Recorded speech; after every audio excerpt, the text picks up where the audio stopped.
So, fairly recently, I bought myself a bottle of bitters. It was a bottle of this, Boker's bitters. It's a kind of old recipe, one of the original bitters that was used a long time ago, and it fell out of use over time. And of course, now we have the ubiquitous Angostura bitters, but this was the bitters of the day. And there's a lot of mythology around these bitters, and there are a lot of cocktails that originally would have been made using these aromatic bitters.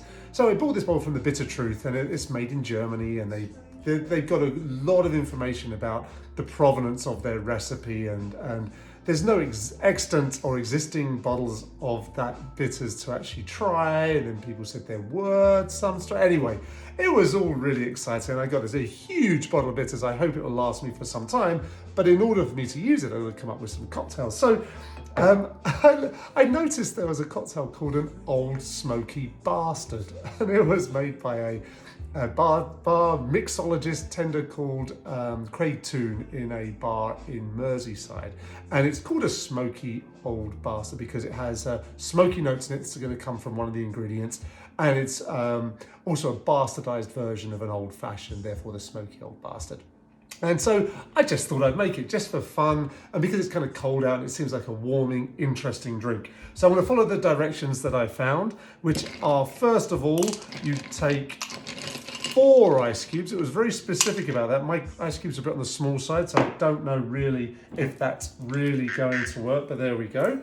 And then we want 1 ounce to start with. There's going to be more, don't worry. 1 ounce of bourbon.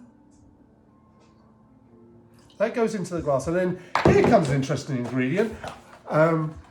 It asks for lapsang souchong, a tea, and smoky tea, and I did not have that, but I happen to have a box of Emperor's Pu'er tea, which I love this tea, and much to my chagrin, here I am opening a tea bag packet. I feel, let me just show you there you go, there's the label there, but really this should be lapsang souchong. But this is a very earthy tea, and I think it'll give some of those notes of smokiness. Not quite the same as the lapsang souchong, but I think it'll be a close alternative. And this goes back to my idea of making substitutions where you can.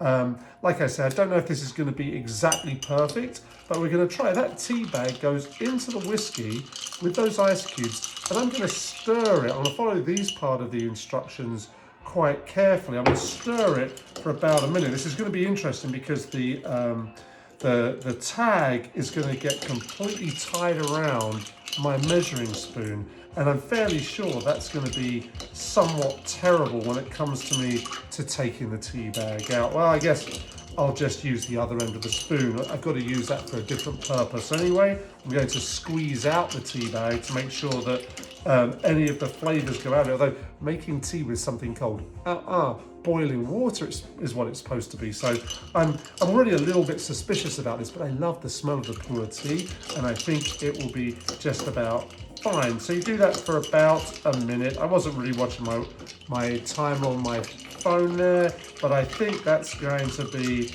close enough. And like I said, I'm going to squeeze that out. It's a cold tea bag, which is kind of odd. And I will move that off of there like so, very glamorously. And now we go for some of our other ingredients. A 1/4 ounce of maple syrup. Delicious stuff. This is, I had it on some French toast that I made this morning for me and the kid. It was delicious. Anyway, 1/4 ounce of that. And then we want 2 dashes of this Boker's bitters. Now, it's got a great big opening on the bottle there. How much is a dash? Well, it turns out 2 dashes is about 1/4 of a bar spoon, about 1/4 of an ounce. Of half an ounce, so half of a half an ounce. So I'm thinking, and half of that again, there's lots of halves here, but the way I worked it out was it's about 1/4 of a teaspoon. I'm assuming this is a half teaspoon on this side, so I'm going to measure approximately half of that again to try and get the equivalent of 2 dashes, and I think that's actually quite good.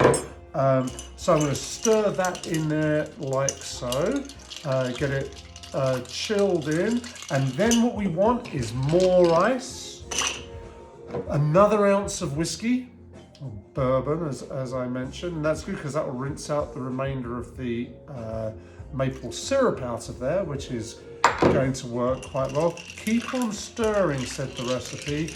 Add more ice.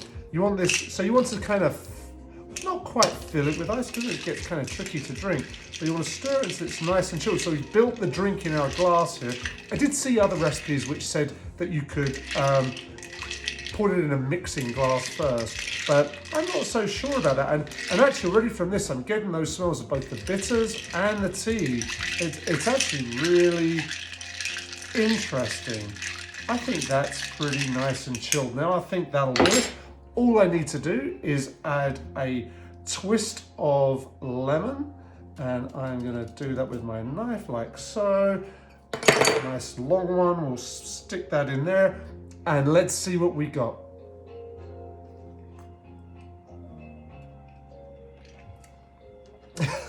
Perfect drink for an old bastard like me. Cheers.